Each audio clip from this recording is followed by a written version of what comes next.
Bienvenidas y bienvenidos a este programa especial de Justicia TV para discutir y analizar los nuevos paradigmas de la justicia en México. En esta ocasión vamos a hablar de un sector del ordenamiento jurídico mexicano que ha cambiado de manera radical en los últimos años, que ofrece un mirador desde el cual advertir transformaciones profundas del derecho. Y para ello le doy la bienvenida al programa a la magistrada Ana María Ibarra. Ana María, qué gusto y muchas gracias por estar aquí. Al contrario, muchas gracias por la invitación para platicar sobre este tema que nos interesa tanto. En el cual has sido también coprotagonista de algunos de estos cambios. Ahorita lo vamos a platicar. Muchas gracias. Y también le doy la bienvenida al programa al doctor Nicolás Espejo. Nicolás, un gran experto, un hombre que ha dedicado gran parte de su afán académico, de su enorme talento a los temas del derecho de familia. Muchas gracias, Miguel. Un gusto y efectivamente muy contento de poder estar haciéndolo ahora en México a través del Centro de Estudios Constitucionales de la Suprema Corte. Que ha tenido una tarea de liderazgo en la difusión, en la sistematización de algunos de estos cambios. Mira, empiezo contigo, Nicolás, porque te quiero plantear esto.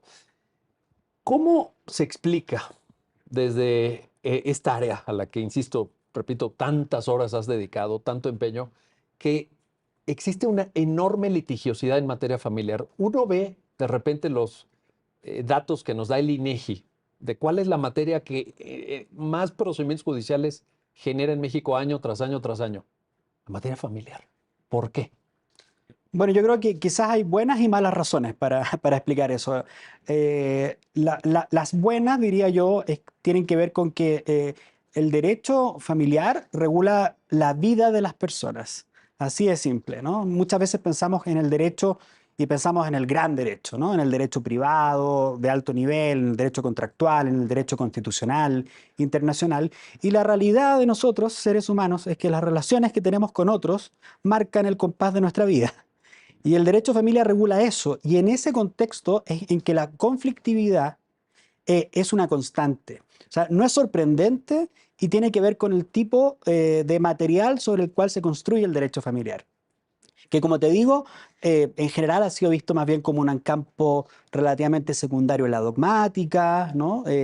Como si fuera un pariente relativamente pobre del gran derecho, ¿no? De los grandes juristas. Sí, en el ámbito, por ejemplo, el gran derecho civil, la teoría de las obligaciones, los Exactamente. contratos. Exacto. La filosofía moral, ¿no? Que tiene mucho que ver. Yo creo que es esperable que ocurra esa conflictividad y ahora la parte quizás las malas razones, pero no debiera ser necesariamente que esa conflictividad se tradujese en mayor litigiosidad. Y ahí es donde efectivamente la regulación de los conflictos familiares se puede hacer de una manera mejor para evitar que todas las causas terminen en un proceso judicial formal, promoviendo maneras de solución de conflictos alternativas, ¿no? Como la mediación familiar, ¿no? Como la prevención de política social que previene la violencia, que ayuda a la transferencia de política social para evitar, ¿no? Las personas con discapacidad que quizás llegan los casos por violencia. Todo eso tiene que ver con una deficiencia en la manera de regulación del derecho familiar.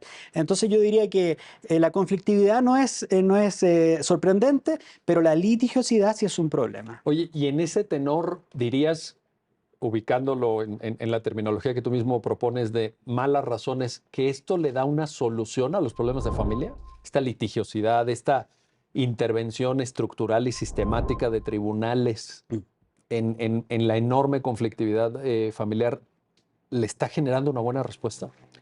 Mira, yo estoy pensando, por ejemplo, en la experiencia comparada, a propósito de tu pregunta, ¿no? Y yo pienso que lo que sí tenemos que tener cuidado es que evitar la litigiosidad no significa entender que hay un tipo de causas y algunas materias que necesariamente van a pasar por los tribunales. Y ahí la gente tiene que tener acceso a la justicia, representación legal, ¿no? Que es un déficit estructural en México. O sea, es un sistema de justicia que tiene grandes vacíos en términos de acceso, y eso hay que mejorarlo, porque si tú tienes que llegar a un tribunal, si no tienes la orientación y representación legal, las posibilidades de que tu causa, tu contienda tenga una regulación adecuada y un reconocimiento adecuado es baja, ¿no? Entonces yo te diría que sí hay un problema con que probablemente hay casos que están llegando sin la debida defensa, orientación y representación legal, y que al llegar las causas, obviamente yo sí tiendo a creer que hay un desafío muy grande de especializar con mayor fuerza la justicia familiar a nivel local, ¿no? Mm, ¿Qué quiero decir con esto? No, un buen sistema de familia no puede sobrevivir solo con buenas sentencias de la Suprema Corte, claro. ¿no? Eso tiene que bajar, eso comunica, informa, limita, da contorno, ¿no? Dogmático, pero es fundamental robustecer los sistemas de familia en lo sustantivo y en lo procesal. Y si eso no se hace, entonces eso genera una frustración en la vida de las personas sobre lo que esperan de la justicia y eso es muy complicado para el sistema de justicia en general, más allá de lo familiar. Bueno, y en México es un tema especialmente sensible, especialmente sensible. Ahora, voy contigo, Ana María, para preguntarte, pues casi por el contenido de este libro que tú coordinaste junto con Nicolás Espejo, justamente. Lo publica el Centro de Estudios Constitucionales de la Suprema Corte, la constitucionalización del derecho de familia. ¿Hay una influencia, te quiero plantear así la pregunta, Ana María, de los derechos humanos en toda esta atención, en esta litigiosidad y conflictividad a la que aludía Nicolás? Ahora, los temas de familia, matrimonio, divorcio, concubinato, alimentos, temas vinculados con niñas, niños y adolescentes, adopción, patria potestad, derechos de visita y convivencia. Bueno, ¿para qué hago la lista completa? Son muchas cosas. Se enfocan a la luz de los derechos humanos. ¿A eso nos referimos, Ana María, cuando hablamos de la constitucionalización del derecho de familia? ¿Esa sería una expresión, por ejemplo? Creo que sí, Miguel, sin duda. ¿Qué es lo que está pasando cuando hablamos de estas instituciones, divorcio, ¿no? Matrimonio? Pensamos que ya están reguladas por el Código Civil y que es derecho civil. De hecho, es lo que se pensaba antes, hace 10 años, ¿no? Pero estos temas, estas instituciones pueden involucrar verdaderos conflictos de derechos humanos. Cuando nos planteamos, por ejemplo, si las parejas homosexuales pueden casarse, nos estamos haciendo una pregunta sobre el derecho a la igualdad y no discriminación. Cuando nos estamos preguntando si las parejas tienen que acreditar alguna causal para divorciarse, en realidad nos estamos preguntando sobre los alcances y límites del libre desarrollo de la personalidad. Entonces, es simplemente visualizar qué es lo que está pasando aquí en cada una de estas instituciones, verlo como lo que son, como conflictos de derechos humanos. El tener esta comprensión implica entonces resolver estas cuestiones desde la Constitución en un sentido amplio, ¿no? Constitución, Convención de Derechos Humanos, y nos plantea y nos da, desde luego, respuestas distintas a las que estaban pues, en estos códigos de las entidades federativas que no se han reformado desde hace muchísimos años, ¿no? Oye, y en esa lógica, claro, cuando tú alejas el derecho de familia del derecho civil, que ahora que te escuchaba recordaba, en el plan de estudios que a mí me tocó cursar en la Facultad de Derecho de la UNAM, derecho de familia era parte del derecho, bueno, era el derecho civil cuarto curso, ¿no? Eran parte general, ¿no? Personas y familia, luego obligaciones, luego contratos, luego derecho de familia. Pero cuando tú, digamos, alejas el derecho de familia del derecho civil y lo acercas a los derechos humanos, cambian muchas cosas. Es decir, el contenido de tu comentario es muy profundo, porque estamos hablando de la manera de argumentar, estamos hablando de las fuentes del derecho aplicables, estamos hablando de la manera también en la que la persona juzgadora que atiende a esta litigiosidad tiene que construir su razonamiento jurídico. ¿No es exagerado pensar que a partir de esto estamos ante un nuevo paradigma del derecho de familia, Ana María? Sí, yo creo que no, yo creo que no es exagerado. Sí es un nuevo paradigma porque implica ver todos estos derechos, todos esos conflictos desde los derechos humanos. Y como bien señalas, pues entonces implica, yo creo que también el pensar que muchas veces cuando hablamos, por ejemplo, de interés superior de la infancia, hablamos pues de un principio y hablamos de estos derechos que no nos dan respuestas únicas a todos los problemas, ¿no? Tenemos un conflicto de una guardia y custodia, la norma, el código no nos va a resolver esa cuestión. No nos puede decidir en los casos en concreto con quién se va a quedar el niño, niña o adolescente, sino que el juez tiene que ver a este interés como un principio, como una directriz, ponderar las circunstancias fácticas, ponderar todo lo que está ahí en juego. Entonces, eh, pasamos de este derecho familiar, que era un patito feo, pues a ser, yo creo, que el derecho o la rama del derecho donde se inserta el derecho constitucional de una manera pues muy clara, y donde el juez no es un autómata que decide cuestiones, sino que todo el tiempo tiene que estar reflexionando, pensando, valorando todo lo que está ahí en juego. Y en ese tenor dirías que la función de quienes juzgan se ha vuelto más compleja, porque el paradigma anterior, digamos, sintetizando mucho, esto lo ha expuesto muy bien Gustavo Zagrebelsky en el derecho dúctil, seguramente lo recuerdas, en el paradigma del Estado legal de derecho, pues se funcionaba fundamentalmente con reglas, las hubiera o no, pero en fin, la idea era que en la lógica del juez autómata, etcétera, pues eran reglas.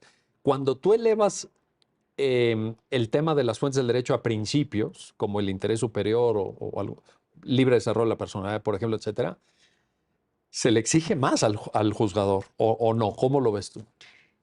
Estoy de acuerdo, y sobre todo con todo el cúmulo de deberes que, otra vez, de nuevo, el interés superior de la infancia demanda del juzgador. Demanda una actitud activa, valga la redundancia, no limitarse a la litis que le plantean las partes, sino que todo el tiempo tiene que estar observando pues que lo que está ahí en juego es el bienestar de un niño, niña o adolescente. Y esto, pues, en definitiva, cambia el papel del juez, no solo por esta complejidad de las fuentes de derecho que tiene que utilizar para resolver lo que tiene enfrente, sino porque tiene deberes en concreto también activos para estar pues resolviendo estos conflictos, ¿no? Entonces, pues sí, yo creo que, por ejemplo, un juez civil que se dedica a resolver contratos, un juez de lo administrativo, cuando le cambias, ¿no?, el panorama, o cuando lo pones a resolver conflictos de familia, pues se encuentra con otra cosa, en definitiva, con un derecho pues más dúctil, si lo Sí. quieres llamar así. Es buen símil. Ya no es el juez aquel decimonónico, aquel juez al que aludió Montesquieu en El espíritu de las leyes. Ya es un juez de principios, un juez más dworkiniano quizá, ¿no? Bueno, pues ahí está el desafío y el reto. Ahora, tomando, jalando el hilo, como decimos aquí en México, Nicolás, de lo que acaba. Soy casi mexicano, por si acaso, ¿eh? Bueno, pues ahí está. Pues no lo tienes Por muy bien. favor. Ahí va el planteamiento. De esto que apuntaba Ana María. A ver, yo te quiero plantear lo siguiente. ¿Cuál es el papel de la jurisdicción en este contexto? Tú nos hablabas de alta litigiosidad, de conflictividad familiar, respuestas satisfactorias en algunos temas, no tan satisfactorias en otro. Y ahora Ana María ponía el tema de derechos humanos, constitucionalización, derecho dúctil para una óptica contemporánea del derecho de familia. Y yo aquí te pregunto, ¿el papel de la jurisdicción en este nuevo paradigma del derecho de familia en el siguiente sentido? Y en lo que tú, por supuesto, consideres oportuno ampliar, pero ¿la jurisdicción debe ser una especie de espejo de los cambios sociales? ¿Debe reflejar los cambios sociales? ¿O debe ser alguien que empuje a la sociedad a ver nuevos paradigmas? Un poco en el símil de Brown versus Board of Education of Topeka, aquella famosa sentencia de la Corte Suprema de los años 50 de Estados Unidos, donde decía que los niños de color vayan a escuelas blancas. Cuando se hicieron encuestas en ese momento, la mayoría estaba en contra. La mayoría de la sociedad decía, no. Si hubiéramos hecho una encuesta sobre matrimonio entre personas del mismo sexo, a lo mejor, no lo sé, pero a lo mejor hubiera ganado, no, que no se casen, Sí, sin duda, ¿no? en No, esta sociedad no conozco el mexicana. dato, estoy hablando así intuitivamente, pero podríamos pensar que así pudiera haber sido. Los tribunales, espejo o reflejo de lo que sigue, de lo que van más adelante que la sociedad. Es una muy buena pregunta. No quiero parecer demasiado aristotélico en la respuesta, pero diría el justo medio, en mi opinión.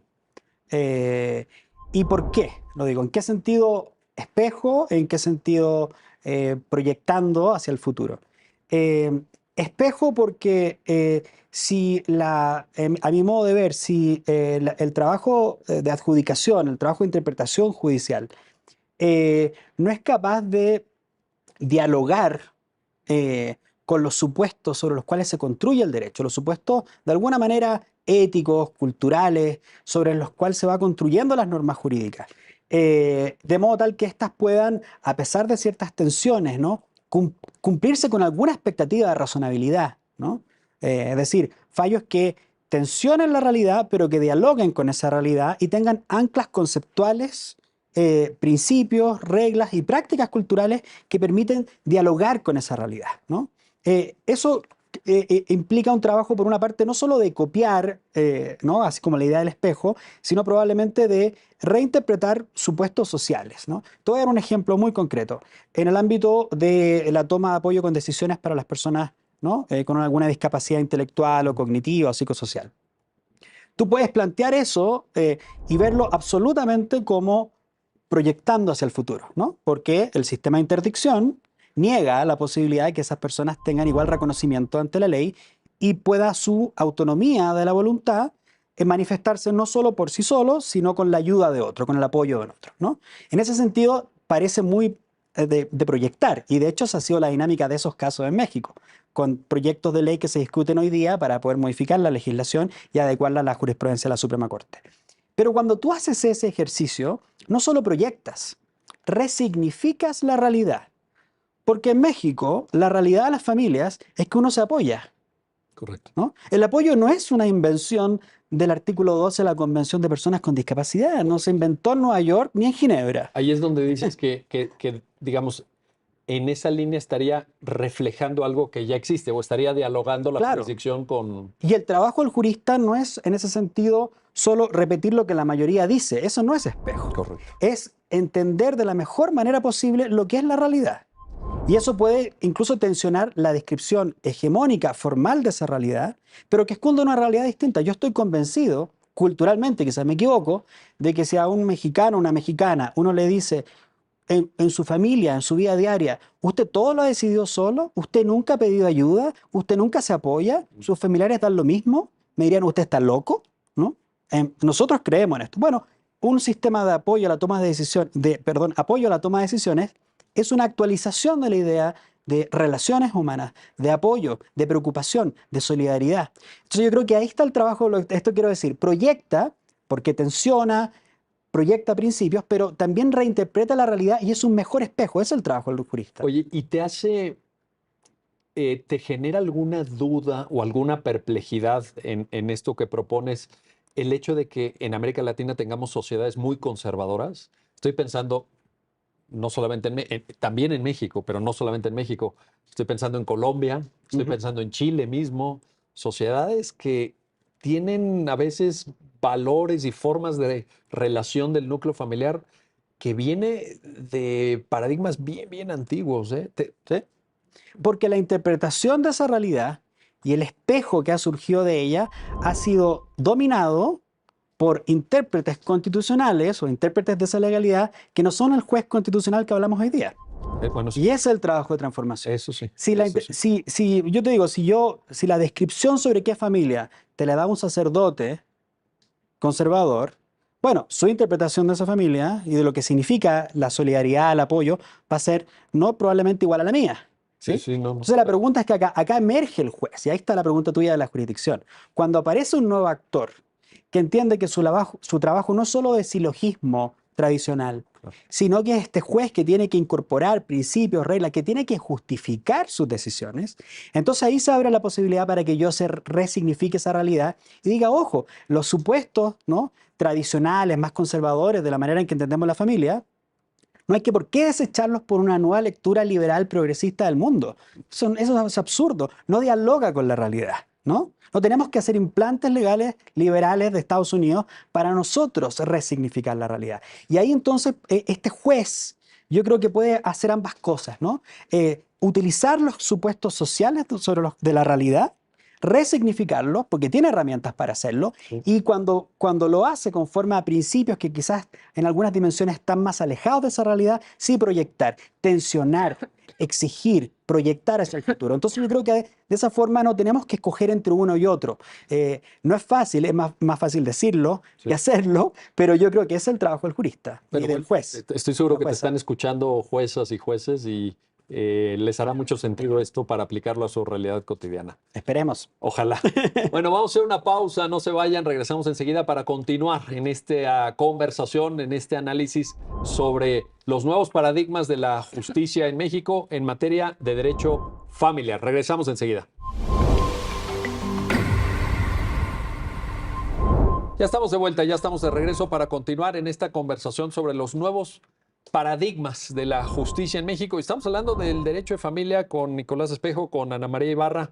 Y te quiero plantear ahora, Ana María, algunos nuevos temas. Por ejemplo, ¿qué tanto incide el desarrollo tecnológico en la reflexión sobre el derecho de familia? Porque ahora, por ejemplo, en el ámbito de la reproducción humana, pues tenemos nuevas tecnologías, ¿no? Digamos que antes la reproducción humana estaba marcada por cuestiones de índole estrictamente biológico y ahora de repente pues hay nuevas herramientas, nuevos instrumentos, etcétera.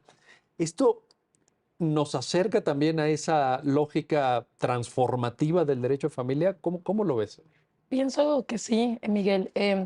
No solo ha sido como esta introducción de los derechos al derecho de familia, sino también pues, los cambios, ¿no? Los cambios tecnológicos, cambios de la forma en que nos relacionamos unos con otros.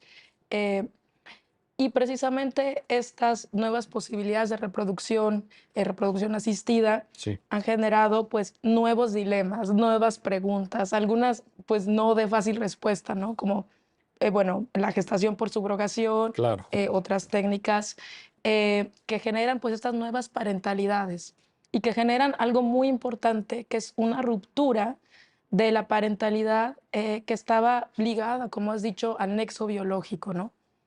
Ahora, pues nos preguntamos si un padre, madre puede también ser un padre o madre social, ¿no? Aquel Ajá. que ha cuidado a un niño, niña.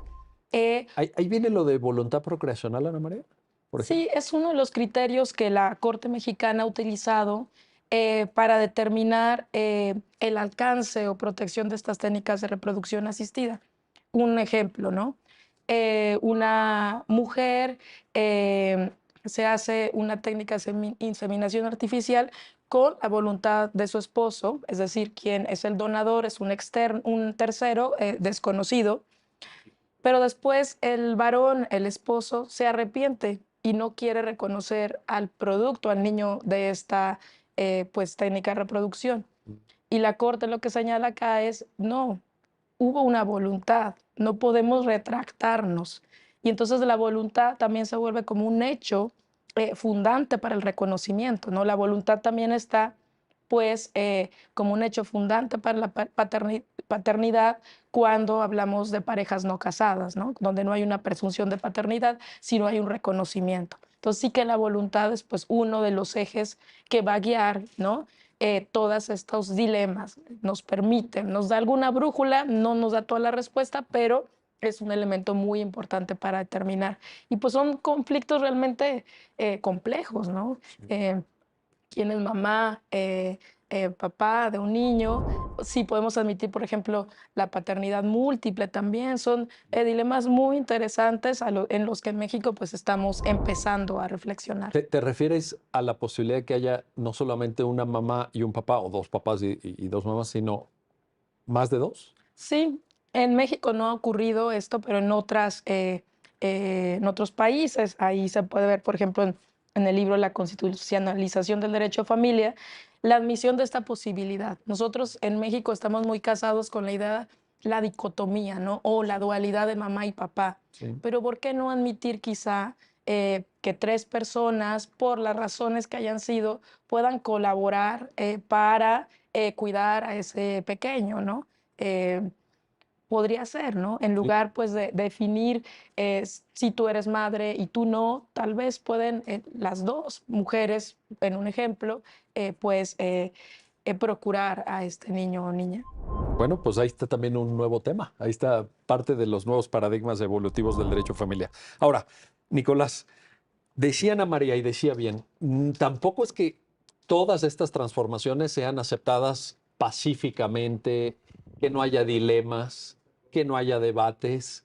Y mencionaba ella un tema que en México incluso ha generado litigios, ha llegado a la Suprema Corte, seguirá llegando a tribunales de distinta naturaleza, federales o locales, que es la gestación subrogada o maternidad por subrogación, en fin, hay varias denominaciones. ¿Qué reflexión te merece el tema? Hay quien dice que es completamente violatorio de los derechos de las mujeres o personas gestantes. Incluso hay quien dice que la expresión utilizada por la Corte, por cierto, de persona gestante también es derogatoria del Estatuto de la Mujer. ¿Por qué tanto debate aquí? ¿Qué es lo que pasa?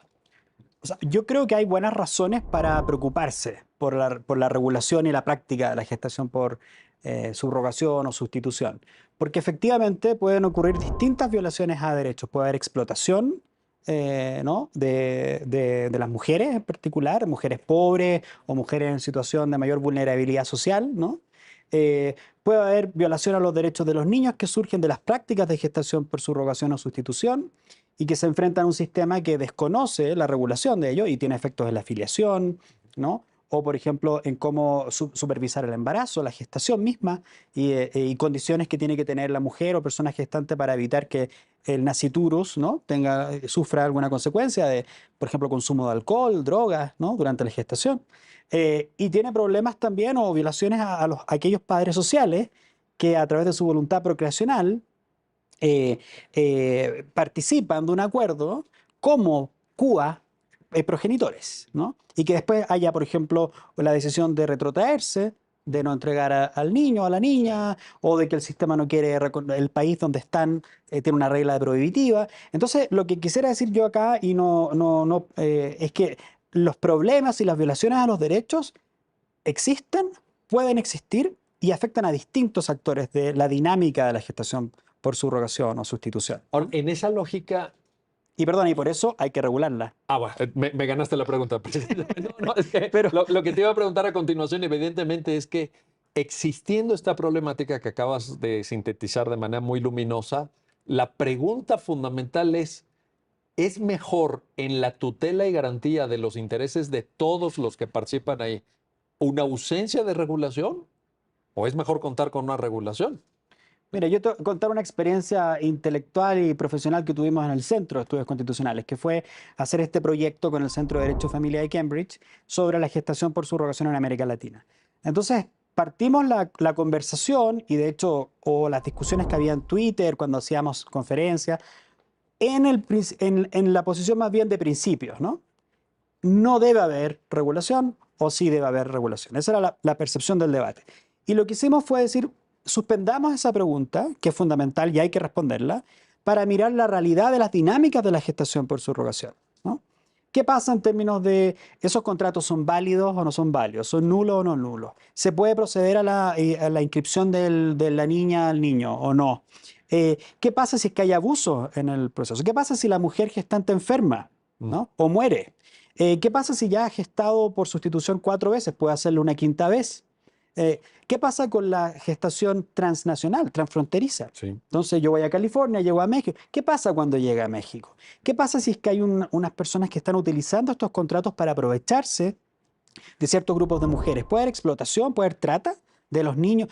Todas estas preguntas fueron las que, a través de preguntas fácticas, en muchos países de América Latina hicimos, que es el resultado del libro La gestación por subrogación en América Latina, y en base a esas preguntas pragmáticas, concretas, y la respuesta de todos estos juristas de distintos países, sin prejuzgar nada, la conclusión a la que arribamos es que pareciera más razonable regular. Porque la prohibición en aquellos países prohibitivos lo que hace es, por ejemplo, la exportación de padres comitentes. O sea, si yo no puedo gestar acá y tengo los recursos, me voy a Ucrania. Ahora no en Ucrania, Claro. pero me iría a Ucrania o me voy a California o antes a India. ¿Qué hizo India? Prohibirlo para evitar un sistema completamente desregulado. Entonces, en esto yo creo que la respuesta a preguntas pragmáticas parecieran sugerir que es más prudente y maximiza más la protección de los derechos de todas y todos los involucrados, regular para evitar explotación, ilegalidad, fraude a la ley. O sea, pasar como adoptado un niño que ha nacido por gestación por subrogación. El Supremo español eso dijo como consecuencia. Me parece terrible decisión. Dice, no, no se puede porque hay una cosificación tremenda del niño, de la mujer. Entonces, ¿qué hace? Bueno, haga un fraude a la ley. ¿Cómo? Pero si no es una adopción, no es una adopción. Entonces yo creo que la respuesta a preguntas concretas, y esa lo que me gusta del derecho de familia, que te enfrenta a ese tipo de preguntas concretas de la realidad, y te permite luego conversar sobre las cuestiones de valores y principios con el mérito que tienen, pero también respondiendo a estas preguntas prácticas. Qué desafío, qué desafío. Te propongo otro desafío, otro desafío. Bueno. También en esta lógica de ver la realidad. Un tema sobre el que tú y yo, Ana María, hemos platicado en diversas ocasiones previamente, el reparto de cargas familiares. Cómo el derecho de familia en México, al menos, ya nos comentarán si en el derecho comparado, tiene que vérselas con el concepto de doble jornada, tiene que servir para cuestionar o por lo menos poner en evidencia ciertos roles estereotípicos que asignan tareas de cuidado, pues sobre todo a género femenino, hay que decirlo con todas sus letras todavía en México, nos puede gustar o no, pero pues es la realidad. Y cómo el derecho de familia revisa todo esto y lo enfoca de una manera diferente en nuestro nuevo paradigma.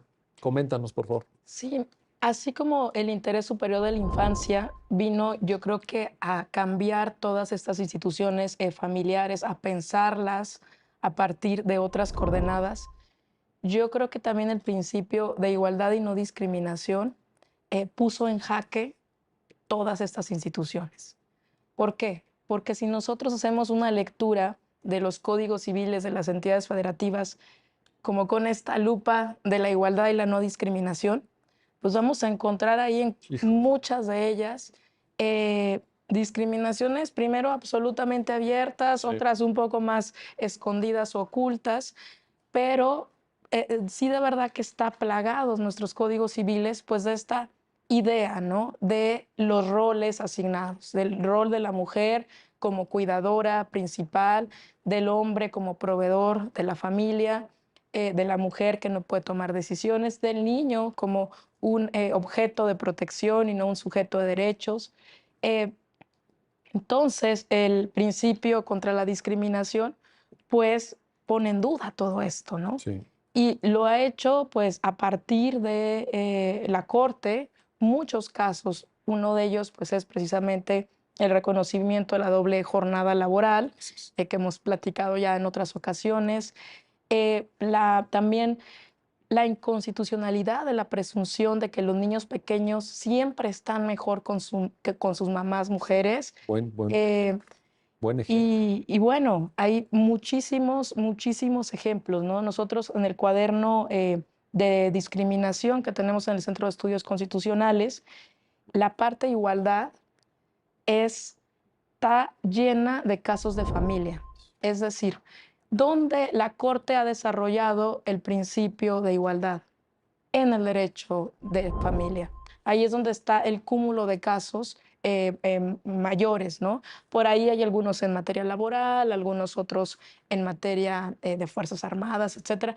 Pero el cúmulo, sobre todo cuando hablamos de la categoría protegida de género, están en el derecho de familia. Oye, y eso, Ana María, ¿qué te sugiere en términos de cómo es la sociedad mexicana o cómo todavía son las relaciones familiares en México? Porque si hay una casuística tan amplia, si ha tenido que llegar el tema a una Suprema Corte, etcétera, quiere decir que hay un sustrato, que hay un subsuelo social que todavía abreva de esos paradigmas claramente discriminatorios, ¿no te parece? ¿O cómo lo lees tú? Creo que sí es una realidad vigente, ¿no? No podemos desconocer, incluso hay estadísticas respecto de las horas que una mujer dedica al cuidado de los hijos y del hogar en contraposición a su pareja varón, ¿no? Y sí que tenemos en mayor medida pues estas cargas. Y esto pues se puede explicar de muchas maneras o puede tener muchas razones, pero el punto es que es una realidad que pervive, ¿no? Y que por tanto creo que entonces las normas, las sentencias, los jueces tendrían que poner atención a esto que pasa, a esto pues que da base a nuestra sociedad mexicana, es una realidad. Oye, ¿y ahí ubicarías también doble jornada? Porque doble jornada creo que significa un ejemplo clamoroso de repartos desigualitarios, pero también de estereotipos, de arrastrar formas de convivencia que vienen, pues no sé si de la colonia, tal vez, en fin. Sí, sin duda. La doble jornada, bueno, es este caso donde se reconoce que aquella mujer que realiza una actividad profesional, pero también realiza actividades en casa, ya sea de cuidado del hogar o de sus hijos, merece una pensión alimenticia o una pensión compensatoria, porque ese trabajo que realiza en casa es trabajo, no remunerado, pero es inversión de tiempo y que representa también un costo de oportunidad. Y esto, pues, como te decía, está fundamentado, pues, en estadísticas, ¿no? Y aquí quisiera hacer, digamos, el salto o la intersección con el uso de evidencia, como también hablaba del interés superior de la infancia, hablaba del principio contra la discriminación, pero como también muchos de estos roles o esquemas empiezan a ser cuestionados por la evidencia, ¿no? Si los conflictos de familia los empezamos a resolver en clave de lo que nos dice la ciencia, la técnica, etcétera, y no con base en prejuicios o generalizaciones, pues vamos viendo que las respuestas a estos problemas cotidianos, a estos problemas como han sido históricamente regulados, a estos roles de género, pues van a ser otras. Sin duda. Y ahí también, Ana María, le estás poniendo una gran tarea a los juristas mexicanos, a las juristas, a los juristas, porque pues todo esto de la evidencia, del tratamiento de estadísticas.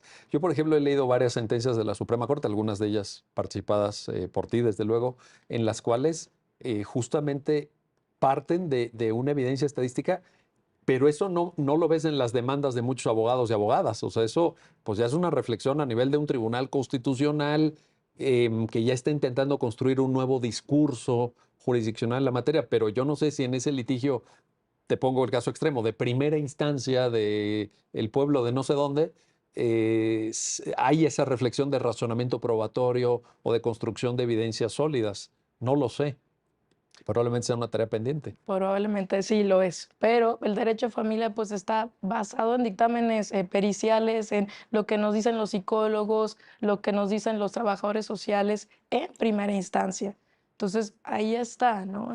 Creo que tendríamos que trabajar en darle herramientas a los jueces y juezas para que hagan pues un buen uso, una buena evaluación de la evidencia. Tendríamos que trabajar y es un trabajo arduo y pendiente, en alguna medida Muy amplio, pendiente. sí, sí. Bueno, vamos a hacer una pausa, no se vayan, regresamos enseguida para continuar en esta conversación sobre los nuevos paradigmas de la justicia en México, en particular en materia de derecho de familia. Regresamos enseguida.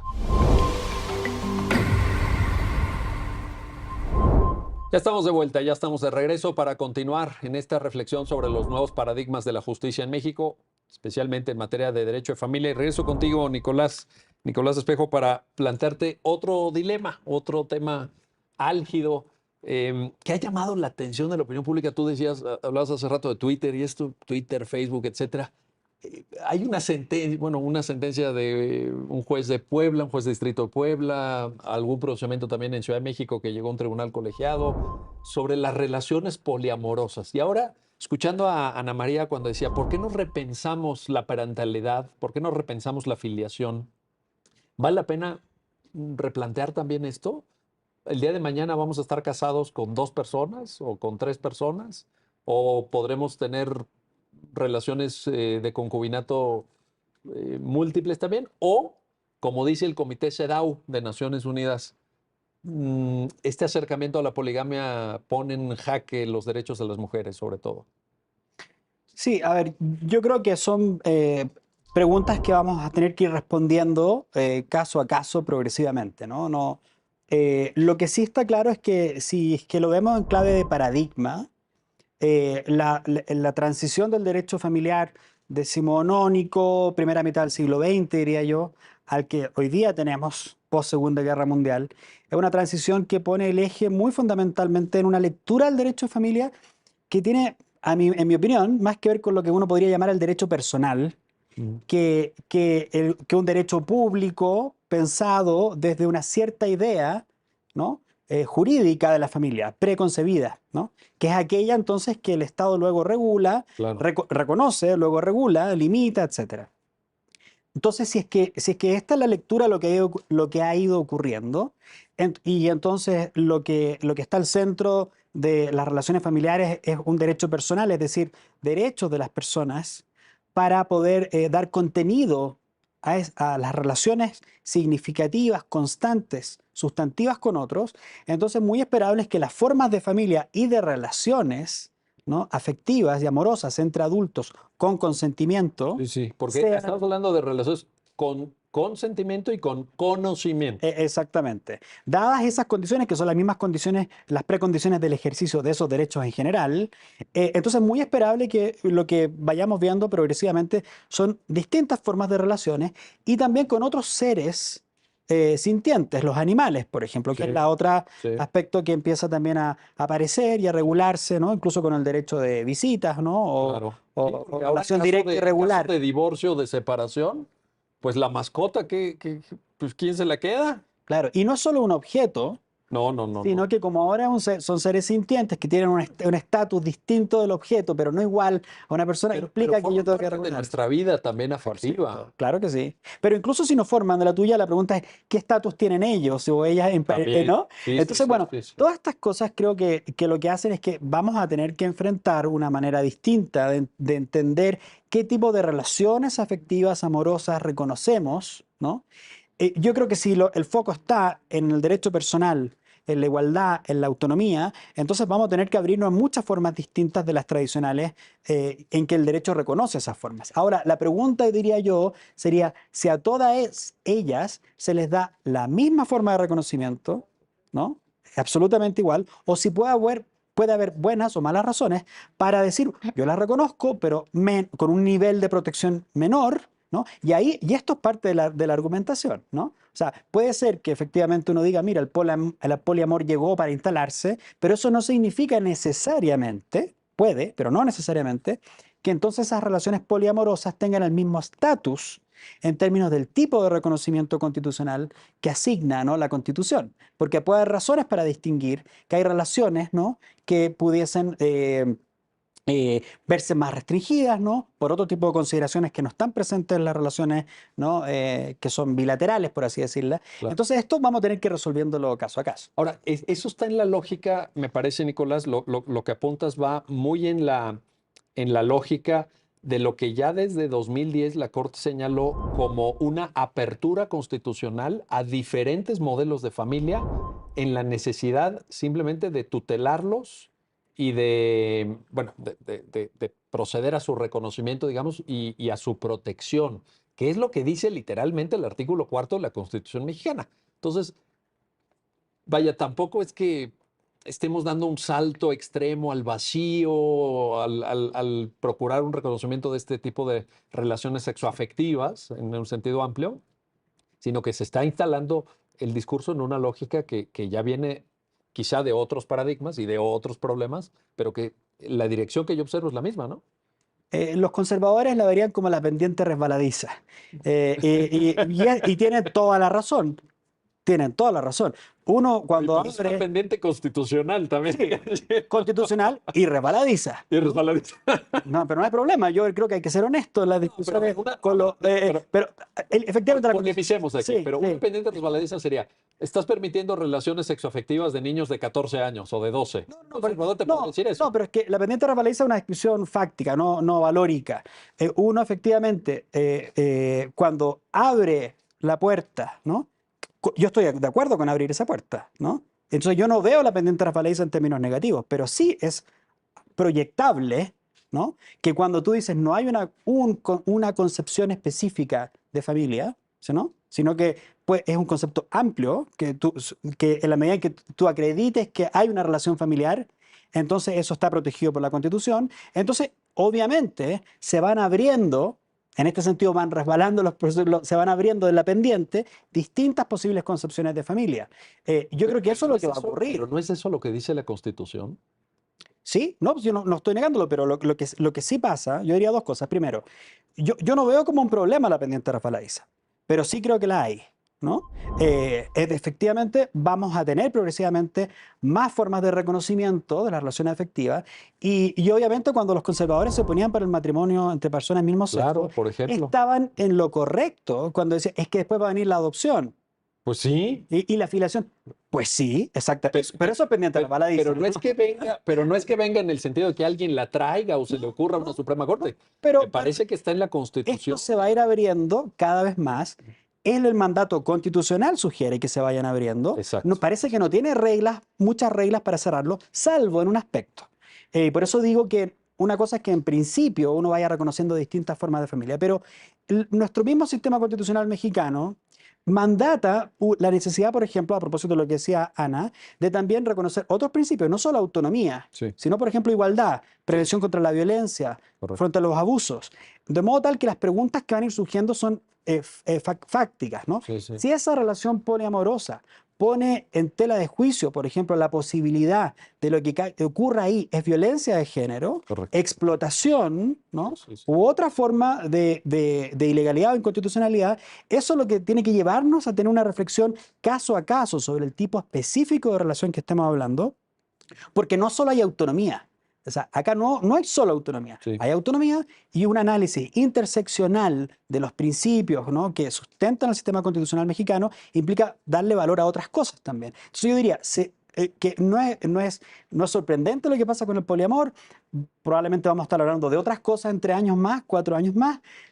Pero una cosa es reconocer esa tendencia constitucional, pero la otra es entender que hay otros principios también que yo tengo que traer a colación. Y si no los traigo, entonces no estoy respondiendo estrictamente al mandato constitucional, que también nos llama a ver otros principios constitucionales involucrados. No, estaba pensando, por ejemplo, en interés superior, Por ejemplo, evidentemente, bueno, claro. Tiene que exactamente. ser entre adultos, con conocimiento, Sí. con consentimiento. Y lo que decía Ana a propósito de la evidencia, que, mira, lo que pasa en muchas partes, que no pasa en Latinoamérica o pasa muy poco, es que cuando no quiero ser demasiado anglo-amoroso, o sea, promover tanto a los ingleses en esto, pero por ejemplo, los ingleses tienen una práctica que se llama el white paper, ¿no? ¿Qué significa un white paper? Que cuando yo voy a proponer una reforma legal, tengo que presentar una propuesta que incluya un estudio de la realidad de esta cuestión. Yo tengo que tener los datos, tengo que tener cuáles son los riesgos posibles, ¿no? ¿Qué pasa si yo no regulo y si regulo? Y eso te permite tener una discusión a ti no solo sobre principios, sino sobre la evidencia. Entonces la evidencia no solo tenemos que tenerla para efectos de la adjudicación, de la interpretación. La evidencia debiese ser parte de nuestras discusiones legislativas primero. De modo tal que cuando regulemos con pertinencia. Yo creo que en el caso del matrimonio entre personas del mismo sexo, en el caso de México, el hecho de la coparentalidad, todas estas están amparadas también por la evidencia social. Es correcto. El problema es que nos cuesta encontrar dónde están esos informes, dónde está la producción de esa información que nos permite tener un diálogo entre realidad, espejo, ¿no?, y lo que se proyectan en la Pero no interpretación. puede haber estadísticas si tú calificas algunas de estas prácticas como ilegales. Es decir, en la medida en que las alumbres desde el concepto de legalidad, desde la óptica de la normatividad jurídica, también podrás construir estadísticas, porque ¿quién va a ser ahora el que salga aquí a decir, pues yo tengo 2 esposos porque me casé con una no sé dónde y con otra no sé Sí, dónde, sí. y una señora va a decir, pues yo tengo 3 esposos aquí en el pueblo y trabajan ahí en la tienda de junto y no sé qué? Y sin ir ¿Quién va a tan, salir ahí? y sin ir tan lejos, si tú eres un inmigrante en México en situación irregular, probablemente no vas a querer que te reconozcan como inmigrante, porque entonces te van a caer las autoridades migratorias y probablemente te van a expulsar del país, Por ejemplo. incluso si tienes familia, Sí. y si tienes niños,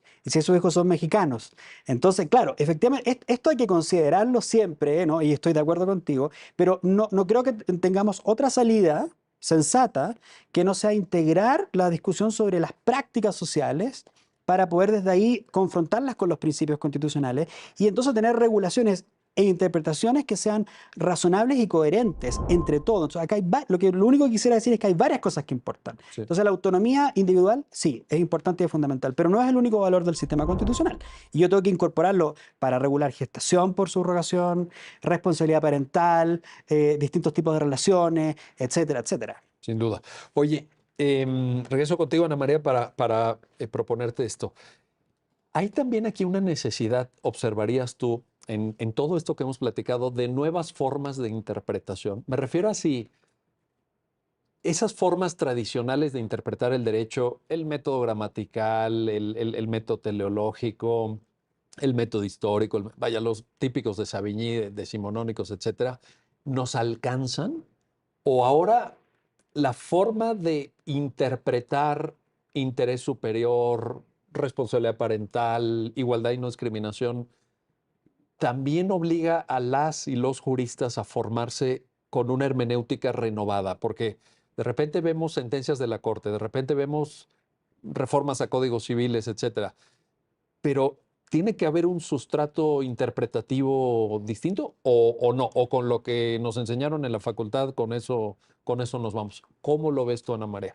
Si partimos de la idea que cuando hacemos derecho de familia, lo que estamos haciendo es interpretar y aplicar derechos fundamentales, pues sin duda estos métodos formalistas de interpretación son insuficientes, ¿no? Por la propia naturaleza de los derechos, que son pues derechos de carácter abstracto, que es el interés superior de la infancia, Sí. pues sí, decidir lo que es mejor para el niño o niña. ¿Y qué es esto?